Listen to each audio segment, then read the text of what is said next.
Hello दोस्तों, स्वागत है आपका आपके अपने YouTube channel top officers classes पर, जिसमें दोस्तों हम स्टैटिक जीके जो इंडिया लेवल के सभी एग्जामों में अपनी एक महत्वपूर्ण भूमिका निभाती है उसे लेकर के चल रहे थे। कल की वीडियो में आप लोगों ने देखा होगा कि हमने स्टैटिक जीके का जो कारवा प्रारंभ किया था उसके सिलेबस के बारे में कि किस तरीके से हमने टॉपिक को डिवाइड किया था कि राज्य स्पेशल में हमने कौन कौन से टॉपिक 50 से 60 टॉपिक को हम लेकर के चलेंगे, किस तरीके से राज्य दर्शन होना है, इन सभी बारे में हमने कल की वीडियो में चर्चा कर ली थी। इसके बाद हम बात करें पुरस्कार की, सम्मान की, पुस्तकों की, लेखक की, पड़ोसी देश और उनके बीच के संबंधों की, राष्ट्रीय अंतर्राष्ट्रीय संगठनों की, खेल संबंधित पुरस्कारों की हमने बात की थी। उसके बाद में हमने बात किया था महत्वपूर्ण दिन व दिवस के बारे में, प्रमुख नदियां, नदियों किनारे के शहर, प्रमुख पठार, सरकार की योजनाएं, इन सभी को लेकर के हम चले थे। जयपुर की स्थापना भी हमने देखी थी। हम मीर मधवर्धन पुस्तक के बारे में हमने जाना था। राष्ट्रीय राजमार्ग, जलमार्ग के बारे में बात की थी। हवाई अड्डों के बारे में बात की थी।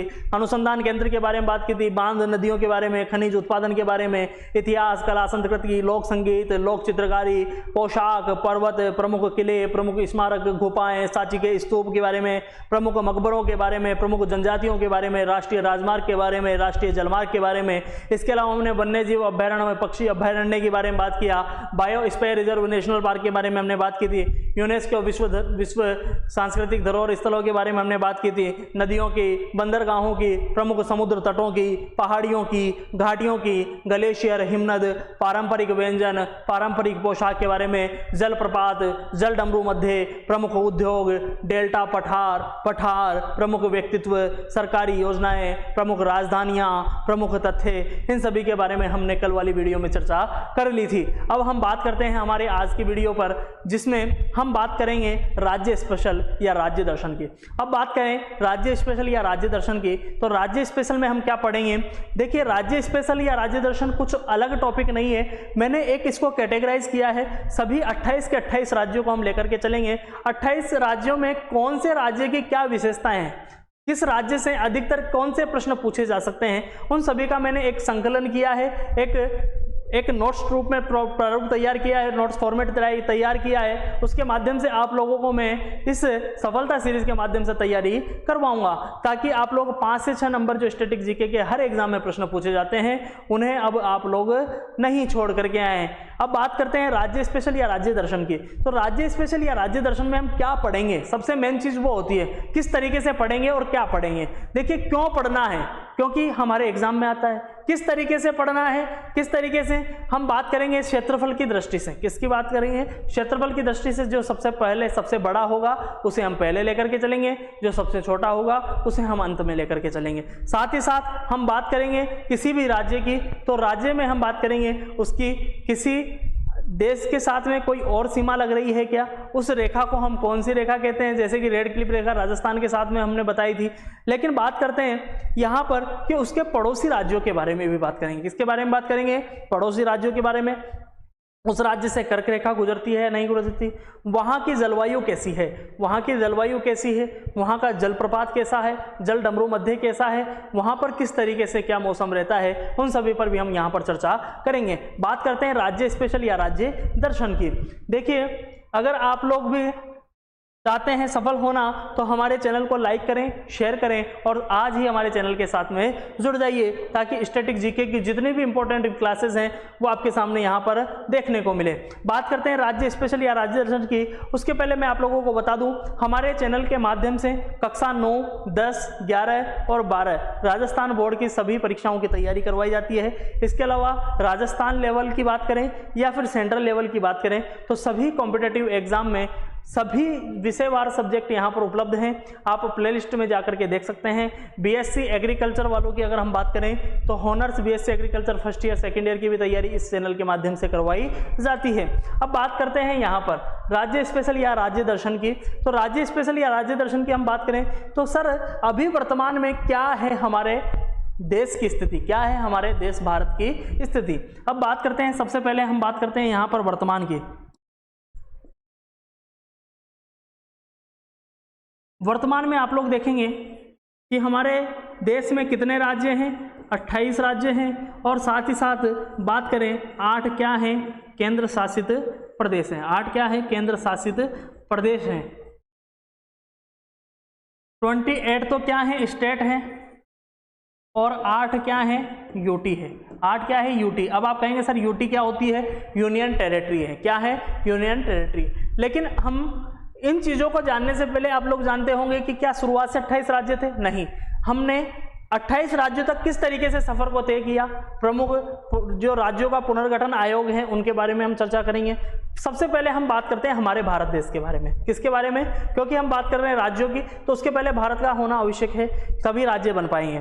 देखिए, भारत देश के परिचय की हम बात करते हैं। किसकी बात करते हैं? भारत देश के परिचय की, हमारे देश भारत के परिचय की। सबसे पहले अगर हम बात करें तो हमारे भारत में कितने राज्य हैं? मैंने अभी आप लोगों को अभी फिलहाल बताया है 28 राज्य हैं। कितने केंद्र शासित प्रदेश हैं? 8 केंद्र शासित प्रदेश हैं। फिर बात करते हैं हमारा भारत देश कौन से गोलार्ध में स्थित है। किसकी बात करें? कौन से गोलार्ध में स्थित है?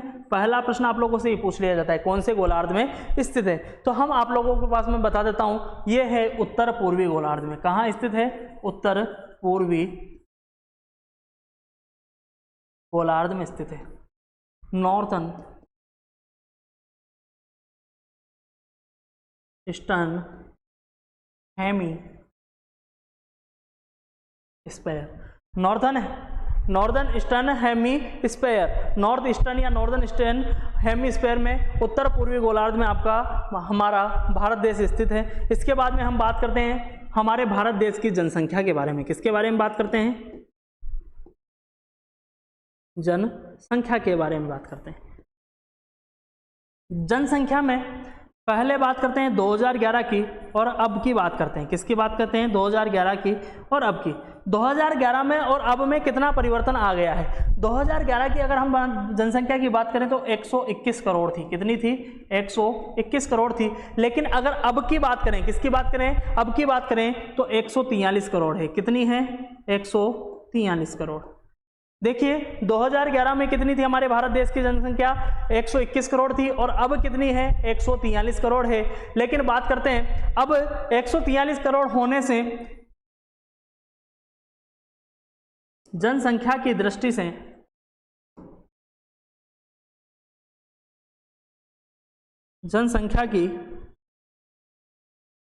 से विश्व में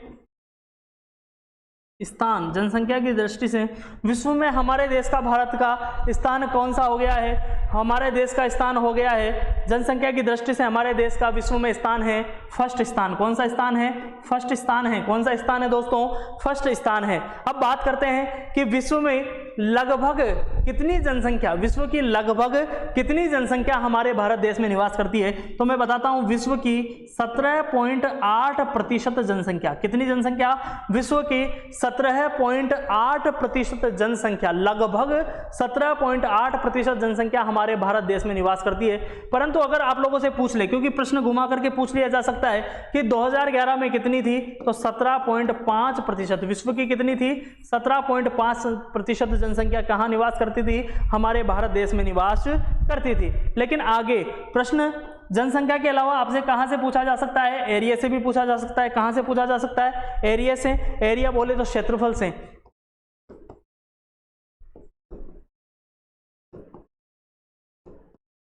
भारत देश के क्षेत्रफल से आप लोगों से प्रश्न पूछ लिया जाता है। तो देखिए, भारत देश का क्षेत्रफल अगर वर्ग किलोमीटर की मैं बात करूं तो 32,87,263 किलोमीटर स्क्वायर आपका क्या है? क्षेत्रफल है। कितना? 32,87,263 वर्ग किलोमीटर हमारे भारत देश का क्या है? क्षेत्रफल है। ये कौन सी है? मुख्य भूमि, और इसमें द्वीप समूह आ जाते हैं। कौन कौन है इसके अंतर्गत? मुख्य भूमि है,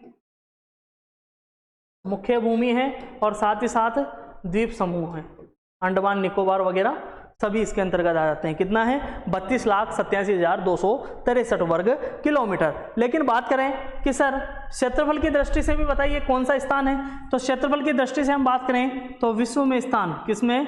विश्व में स्थान कौन सा है? 7वां है। कौन सा स्थान है? 7वां स्थान है। लेकिन यहां तक हमें नहीं पढ़ना है, हमें ऊपर कौन कौन से हैं उन सभी के बारे में भी जानकारी होनी चाहिए। अब देखिए, किसमें बात कर रहे हैं हम?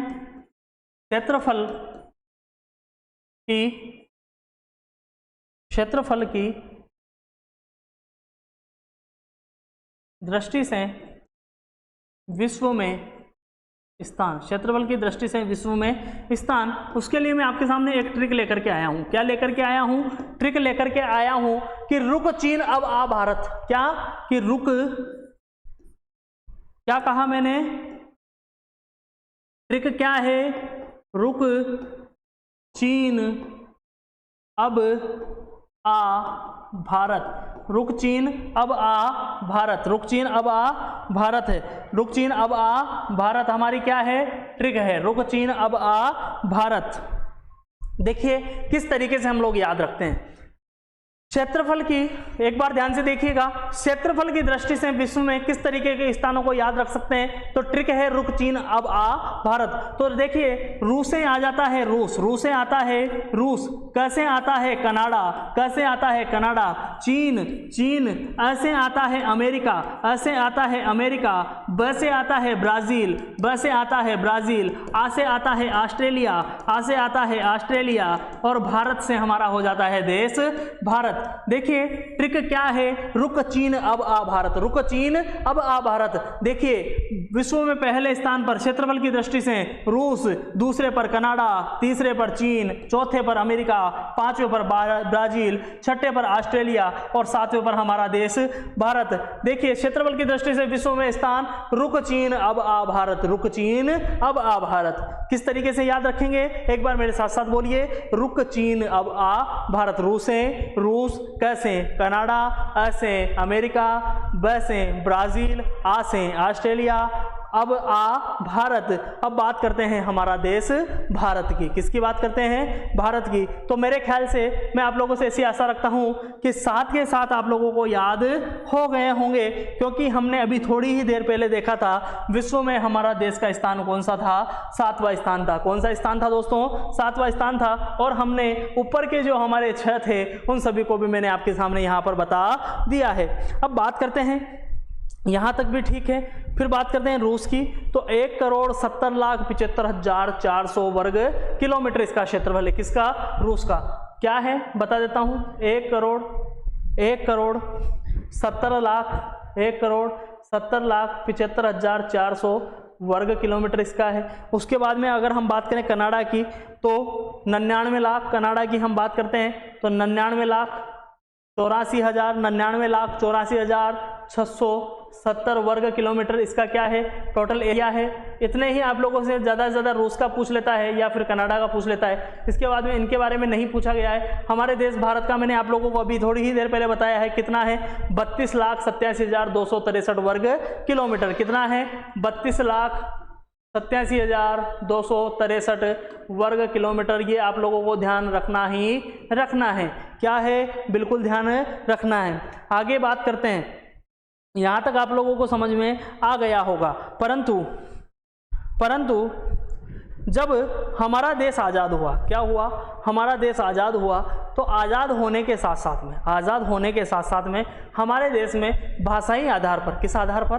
भाषाई आधार पर, भाषा के आधार पर अलग अलग राज्यों को बढ़ाने की हमारे जो स्वतंत्र सेनानी थे उन्होंने मांग रखी कि हमारी भाषा के आधार पर हमें अलग राज्य में विभाजित कीजिए। लेकिन ऐसा शुरुआत में पॉसिबल भी नहीं था कि एक साथ भी सभी भाषाओं को हम राज्य की मान्यता प्रदान कर दें, क्योंकि कुछ भाषाएं ऐसी थी कि उनके बहुत कम जो हैं लीडर देखने को मिलते थे। परंतु हमने बात करी कि हमारा देश आज़ाद हुआ, लेकिन उसके पहले हम बात करते हैं भारतीय संविधान में। किसमें? भारतीय संविधान के, देखिए राज्य के बारे में कहाँ पर बताया गया? तो भारतीय संविधान के भाग 1 में, भारतीय संविधान का भाग 1 जिसके अंतर्गत क्या है? अनुच्छेद है। कहाँ से कहाँ तक? अनुच्छेद 1 से लेकर के 4 तक इसके अंतर्गत आते हैं। भाग 1 क्या कहता है? संघ व उसके राज्य क्षेत्र। संघ व उसके राज्य क्षेत्र। भाग 1 में क्या है? संघ व उसके राज्य क्षेत्र। अब बात करते हैं, सर यहाँ पर एक शब्द आया है संविधान। क्या आया है? संविधान। देखिए इस संविधान के बारे में पहले हम चर्चा कर लेते हैं। संविधान की बात करें तो संविधान लागू कब हुआ? संविधान की बात करते हैं तो संविधान लागू कब हुआ? संविधान लागू हुआ सन 26 जनवरी सन 1950 को। कब लागू हुआ? 26 जनवरी 1950 को। फिर बात करते हैं 26 जनवरी को सर क्या मनाया जाता है। तो 26 जनवरी की हम बात करें तो 26 जनवरी को क्या मनाया जाता है, जल्दी से बोलिए। 26 जनवरी को क्या मनाया जाता है? गणतंत्र दिवस मनाया जाता है। क्या मनाया जाता है? गणतंत्र दिवस मनाया जाता है। 26 जनवरी को कौन सा दिवस मनाया जाता है? गणतंत्र दिवस मनाया जाता है। फिर उसके बाद में बात करते हैं संविधान सभा, बात करते हैं संविधान सभा। संविधान सभा के अध्यक्ष की, किसकी बात करते हैं? संविधान सभा के अध्यक्ष की। किसकी बात करते हैं? अध्यक्ष की। संविधान सभा के अध्यक्ष की। संविधान सभा के अध्यक्ष कौन थे? डॉक्टर राजेंद्र प्रसाद। डॉक्टर राजेंद्र प्रसाद कौन थे? हमारे संविधान सभा के अध्यक्ष थे। लेकिन आपने कहा कि सर लागू हुआ, क्या हुआ? 26 जनवरी 1950 को लागू हुआ। तो उस समय की बात करते हैं, लागू हुआ तब की बात करते हैं जब क्या हुआ था, संविधान हमारा लागू हुआ था। उस समय राज्यों की स्थिति कैसी थी? उस समय राज्यों की स्थिति कैसी थी उसकी बात करते हैं। जब हमारा संविधान लागू हुआ उस समय 27 राज्य थे। कितने राज्य थे? 27 राज्य थे। साथ ही साथ एक क्या था? यूटी था, एक केंद्र शासित प्रदेश था। राज्यों की स्थिति थी 27 राज्य थे और एक केंद्र शासित प्रदेश था जिसका नाम था अंडमान निकोबार। जिसका नाम था अंडमान निकोबार। हमारे पास में एक केंद्र शासित, मात्र एक केंद्र शासित प्रदेश था। तब कब था? कंफ्यूज नहीं होना है, कब था? जब हमारा संविधान लागू हुआ सन 1950 में। 26 जनवरी 1950 को अगर हम बात करें तो 27 तो राज्य थे और एक केंद्र शासित प्रदेश हमारे यहाँ पर होता था। लेकिन एक ही बात और मैं आप लोगों को बता देता हूँ, यहाँ पर बार बार में संविधान आ रहा है तो कई बार प्रश्न पूछ लेता है संविधान दिवस से, कई बार प्रश्न पूछ लेता है संविधान दिवस से। तो कब मनाया जाता है? 26 नवंबर को मनाया जाता है। कब मनाया जाता है? 26 नवंबर को मनाया जाता है। मेरे ख्याल से आप लोगों को यहाँ तक समझ में आ गया होगा। परंतु अब जो राज्य थे उनके गठन की मांग उठने लग गई थी। गठन की मांग उठने लग गई थी किस आधार पर? भाषाई आधार पर। तो सरकार को कोई ना कोई एक्शन जरूर लेना पड़ेगा, क्योंकि अगर पब्लिक मांग कर रही है तो सरकार को एक ना एक बार उस पर विचार करना होता है। तो अब उसके लिए राज्यों का गठन या उससे संबंधित क्या बनाए जाएंगे? आयोग बनाए जाएंगे। तो हम बात करते हैं राज्यों के गठन से संबंधित आयोग की। राज्यों के गठन से संबंधित आयोग की हम बात करते हैं। देखिए यह प्रश्न बहुत इंपॉर्टेंट भूमिका निभाता है, राज्यों के गठन से संबंधित आयोग की। लेकिन उसके पहले मैं आप लोगों को एक नोट बताना चाहता हूं, क्योंकि कई बार प्रश्न पूछ लिया जाता है, कई बार प्रश्न पूछ लिया जाता है। नोट क्या है? आजादी के पहले कब? मैं एक बार यहां पर लिखता चलता हूं, एक बार कलर चेंज कर लेते हैं नोट के लिए।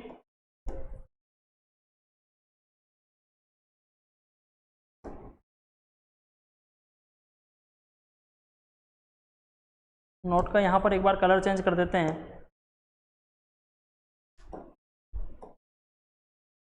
देखिए नोट क्या कहता है? आजादी के पहले, इसके पहले आजादी के पहले क्या हुआ? आजादी के पहले 1 अप्रैल 1936 को, 1 अप्रैल 1936 को उड़ीसा राज्य का क्या किया गया? गठन किया गया। 1 अप्रैल 1936 को, आजादी के पहले 1 अप्रैल 1936 को उड़ीसा राज्य का गठन किया गया। उड़ीसा राज्य का क्या किया? गठन। लेकिन अब आपके सामने यहां एक शब्द आया है आजादी, एक शब्द आपके सामने यहां पर आया है आजादी। आजादी की अगर हम बात करें तो आजादी की बात करें या फिर बात करें हम स्वतंत्रता की, दोनों बात एक ही है। तो आजादी की बात करें या स्वतंत्रता की बात करें तो 15 अगस्त, कब की बात करें बेटा? कब की बात कर रहे हैं भैया? 15 अगस्त 1947 को। और आप लोग जानते हैं कि 15 अगस्त को ही हम कौन सा दिवस मनाते हैं? स्वतंत्रता दिवस भी मनाते हैं। कौन सा दिवस? स्वतंत्रता दिवस भी हम 15 अगस्त को ही मनाते हैं। अब बात करते हैं 1 अप्रैल को। अभी मैंने थोड़ी देर पहले कल वाली क्लास में भी आप लोगों को बताया था 1 अप्रैल को कौन सा दिवस मनाया जाता है? उत्कल दिवस मनाया जाता है। कौन सा दिवस? उत्कल दिवस मनाया जाता है, क्योंकि यहाँ पर उड़ीसा राज्य की घोषणा हुई थी 1 अप्रैल सन 1936 को। किसको? सन 1936 को। परंतु हम बात कर रहे थे राज्यों के गठन से संबंधित आयोग की। किसकी बात कर रहे थे हम? राज्यों के गठन से संबंधित आयोग की हम बात कर रहे थे। तो इसको मैं एक बार साइड में ले लेता हूं। केवल मैंने आपको एक इन्फॉर्मेशन के लिए इसको बताया था, है ना, इसका ध्यान रखना है। आज़ादी के पहले 1 अप्रैल 1936 को उड़ीसा राज्य का गठन हुआ था और स्वतंत्रता कब मिली थी? 15 अगस्त 1947 को मिली थी। उत्कल दिवस कब मनाया जाता है? 1 अप्रैल को मनाया जाता है। इसके अलावा और अगर पूछ लिया जाए कि भाषाई आधार पर, किस आधार पर था ये? भाषाई आधार पर बनाया गया आज़ादी के पहले का यहाँ पर ये राज्य है। परंतु बात कर रहे हैं हम यहाँ पर राज्यों के गठन से संबंधित आयोग की। किसकी बात कर रहे हैं? राज्यों के गठन से संबंधित आयोग की बात कर रहे हैं। तो इसके लिए कई आयोग बनाए गए। कितने आयोग? कई आयोग बनाए गए हैं। तो हम कुछ महत्वपूर्ण आयोगों को यहाँ पर लेकर के चलते हैं। पहला आयोग आपके सामने आता है धर आयोग। कौन सा आयोग? धर आयोग।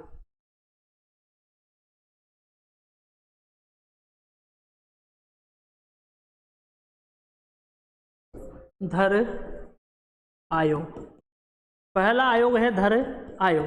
ये कब बनाया गया? सन 1948 में बनाया गया। कब बनाया गया दोस्तों? सन 1948 में। कब बनाया गया? सन 1948 में बनाया गया।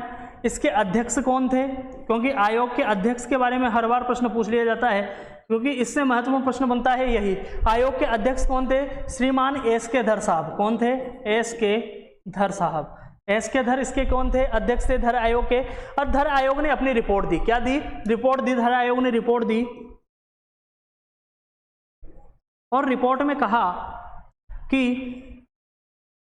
भाषाई आधार पर राज्य बनाने की मंजूरी नहीं दी जा सकती है, नहीं दी जा सकती है। अब ये इन्होंने कह दिया, मतलब कि इन्होंने क्या कहा? सीधा सीधा डायरेक्ट इन्होंने अपनी रिपोर्ट में कह दिया कि भाषाई आधार पर राज्यों की जो है वो हम राज्यों का गठन नहीं कर सकते हैं। मतलब कि भाषाई आधार पर राज्यों की मांग को क्या कर दिया इन्होंने? मांग को खारिज कर दिया। क्या कर दिया? भाषाई आधार पर जो राज्यों की मांग कर रहे थे उन मांगों को क्या कर दिया? खारिज कर दिया। लेकिन इनसे पूछा गया कि कारण क्या है? क्या पूछा गया इनसे कि कारण क्या है? तो इन्होंने कारण क्या बताया? इससे भारत देश की एकता व अखंडता को क्या है? खतरा है। इससे भारत देश की एकता व अखंडता को खतरा है। इसलिए हम भाषाई आधार पर राज्य बनाने की मंजूरी नहीं दे सकते हैं। यह कहना था श्रीमान एस के धर साहब का। किस आयोग के माध्यम से? धर आयोग के माध्यम से। परंतु जो लीडर्स थे वो निरंतर क्या कर रहे थे? इसकी मांग उठा रहे थे। उस समय हमारे प्रधानमंत्री श्री जवाहरलाल नेहरू साहब थे। पीएम जो थे वो जवाहरलाल नेहरू साहब थे। अब बात करते हैं, भाषाई आधार पर लगातार मांग उठ रही थी और जो धर आयोग ने उसने अपनी रिपोर्ट सौंप दी थी। तो इसके लिए एक और आयोग बनाया गया, जिसे हम एक और समिति बनाई गई, आयोग कह दें या समिति कह दें, जिसका नाम दिया जेवीपी समिति। कौन सी समिति? जेवीपी समिति। क्योंकि 1948 में ही आयोग बनाया, 1948 में इन्होंने अपनी रिपोर्ट सौंप दी। अब जेवीपी समिति के माध्यम से इसमें 3 लोगों को शामिल किया गया। कितने लोगों को शामिल किया? 3 लोग इसके अंतर्गत शामिल हुए। 3 लोग कौन कौन से थे? मैं तीनों के नाम आप लोगों के सामने बता देता हूँ। जेवीपी तीनों के नाम इसके अंतर्गत शामिल है। जैसे बात करें तो जवाहरलाल नेहरू साहब, बी से बात करें तो वल्लभ भाई पटेल, और पी से हम बात करें तो पट्टाभी सीतारमैया। देखिए, जैसे बात करें तो जवाहरलाल नेहरू,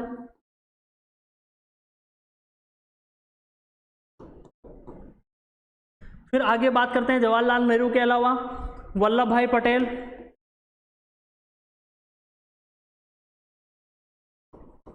और तीसरे थे पट्टाभी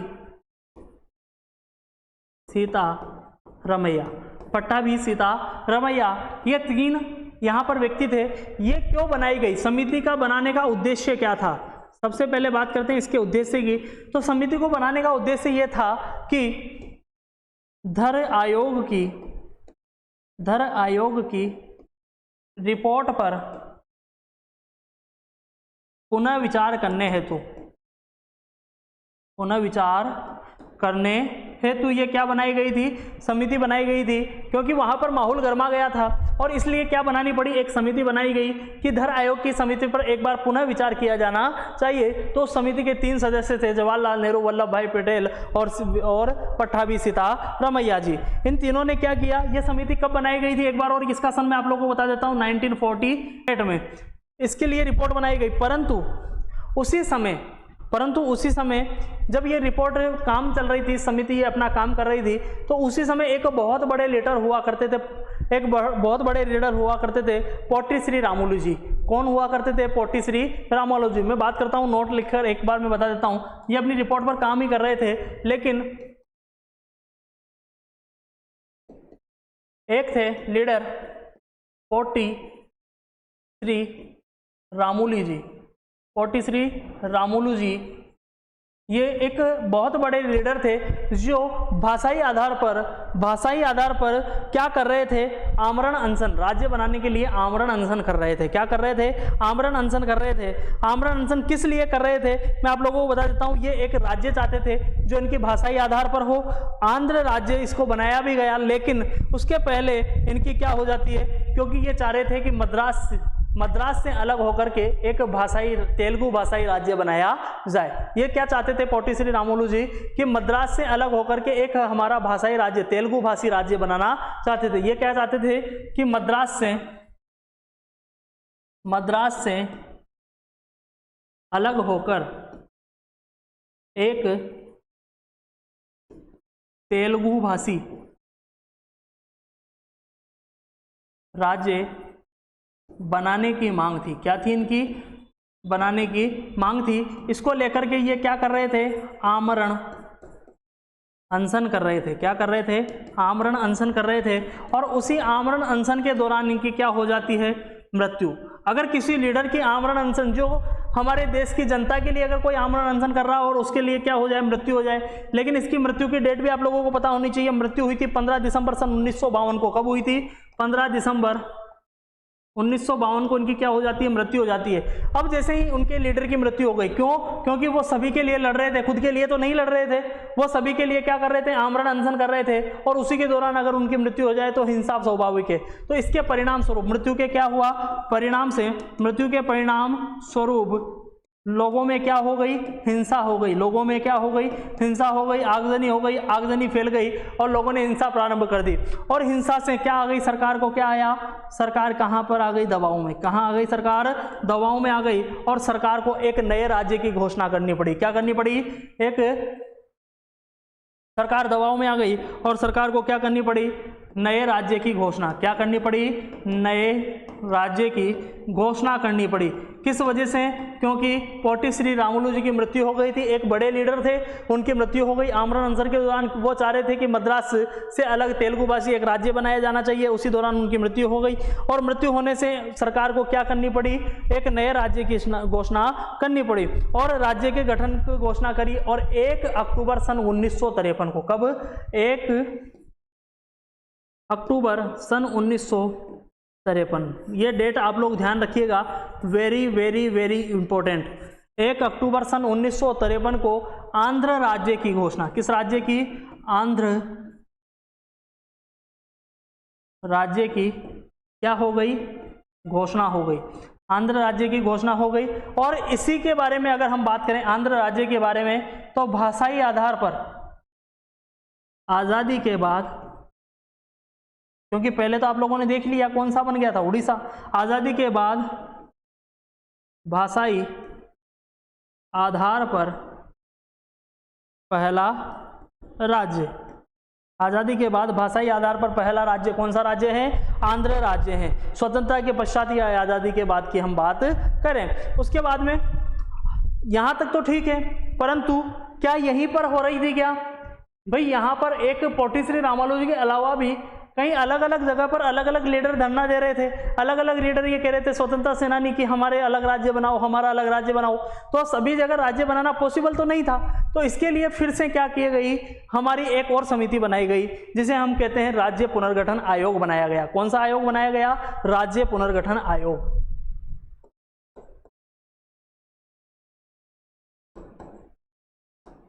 राज्य पुनर्गठन आयोग बनाया गया। और इस राज्य पुनर्गठन आयोग का एक और नाम है, राज्य पुनर्गठन आयोग का एक और नाम है जिसे हम फजल अली आयोग भी कहते हैं। क्या कहते हैं? कई बार एग्जाम में पूछा गया है, फजल अली आयोग, राज्य पुनर्गठन आयोग, या फिर इसे ही हम कह देते हैं फजल अली आयोग। ये आयोग एक बनाया गया, कब बनाया गया? दिसंबर 1953 में। कब बनाया गया? दिसंबर 1953 में। क्योंकि आप लोगों ने देखा 1 अक्टूबर 1953 को राज्य की घोषणा कर दी। अब अक्टूबर में घोषणा करी है तो और राज्य भी भाई साहब मांग उठाने लग गए, और राज्य मांग उठाने लग गए। तो दिसंबर 1953 में सरकार ने कहा कि हम एक राज्य पुनर्गठन आयोग की, जिसे हम फजल अली आयोग भी कहा गया, उसकी घोषणा करते हैं और ये एक टीम बना करके लाएगी किस तरीके से क्या राज्य बनाने चाहिए। ठीक है, तो इन्होंने बताया कि किस तरीके से राज्य बनने हैं, किस तरीके के क्या होगा, कौन सा राज्य बनाया जाना चाहिए, कौन सा नहीं है। तो एक टीम इन्होंने गठित कर दी जिसे हम फजल अली आयोग के नाम से जानते हैं। दिसंबर 1953 में इसकी घोषणा कर दी गई। फिर इसकी बात करें तो इस आयोग में कितने व्यक्ति थे साहब? इस आयोग में भी 3 व्यक्ति थे। 3 व्यक्ति थे। अध्यक्ष की बात करें तो अध्यक्ष तो आप लोगों ने बता ही दिया है, फजल अली थे। बात करते हैं व्यक्ति कौन कौन थे। फजल अली पहले व्यक्ति थे, फजल अली। दूसरे नंबर पर थे HN कुंजरू, और तीसरे व्यक्ति बताइए जल्दी से कौन थे? तीसरे व्यक्ति थे KM पर्णिकर। कौन थे? KM पर्णिकर थे। कौन थे? KM पर्णिकर। KM पर्णिकर 3 व्यक्तियों की यहाँ पर समिति बनाई गई और इन्होंने, समिति ने अपनी रिपोर्ट दी। समिति ने अपनी रिपोर्ट दी सन 1955 में। कब दी? सन 1955 में इन्होंने अपनी रिपोर्ट दी। और इन्होंने क्या किया कि भाषाई आधार पर राज्य बनाने की मांग को मंजूरी, भाषाई आधार पर राज्य बनाने की मांग को क्या दे दी? इन्होंने अपनी मंजूरी दे दी। और मंजूरी देने के लिए अब यहाँ पर तो इन्होंने अपनी मंजूरी दे दी, या कहें तो इन्होंने अपनी क्या दे दी? सहमति दे दी। क्या दे दी? सहमति दे दी। तो अब सहमति दे दी तो लोग तो कहेंगे साहब राज्य बनाओ। तो राज्य बनाने के लिए अभी तक यहाँ पर तो मंजूरी मिली है, तो अब क्या करते हैं? इसे लागू करने के लिए, क्यों? इसे लागू करने के लिए क्या करना पड़ेगा? लागू करने के लिए, इसे लागू करने के लिए हमने क्या किया? जो हमारे संविधान था जिसके अंतर्गत भाग 7 था, जिसमें पुराने राज्य थे, part A, part B, part C और पार्ट डी में 4 भागों में विभाजित थे। देखिए संविधान में 7वां संशोधन किया गया। संविधान में 7वां संशोधन, 7वां संशोधन के तहत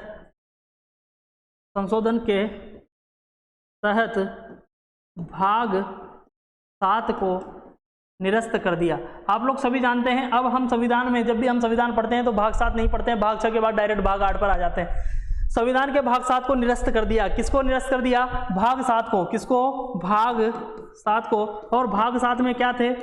पार्ट में, अलग अलग भागों में, पार्ट में विभाजित थे, जैसे कि ए पार्ट में, बी पार्ट में, सी और डी, 4 पार्टों में हमारे राज्यों को विभाजित किया गया था। 4 पार्टों में, जैसे कि पहले पार्ट में हमारे 9 राज्य शामिल थे। कौन से राज्य? 9 राज्य जो डायरेक्ट आ गए थे। उसके बाद में हम बात करें 8 राज्य पार्ट बी में शामिल थे, 10 राज्य पार्ट सी में शामिल थे, और जो डी था उसमें एक यूटी शामिल था, यूनियन टेरिटरी जो था वो शामिल था। तो ए भी हट गया, बी भी हट गया, सी भी हट गया और डी भी हट गया। किससे? भाग 7 को क्या कर दिया था? यहाँ पर निरस्त कर दिया था। किस संशोधन से? 7th अमेंडमेंट से। 7th अमेंडमेंट से, 7वें संविधान संशोधन के तहत हमें भाग 7 को निरस्त कर दिया गया। अब भाग 7 को निरस्त यहाँ पर कर दिया, तो अब यहाँ पर भाग 7 को निरस्त कर दिया, लागू करने के लिए किया है, अभी तक लागू नहीं हुए हैं। भाग 7 को यहाँ पर निरस्त कर दिया, परंतु अब बात करते हैं कि राज्य किस तरीके से बने। देखिए पहले यहाँ तक जब राज्य पुनर्गठन आयोग की बात करते हैं, किसकी बात करते हैं? राज्य पुनर्गठन आयोग।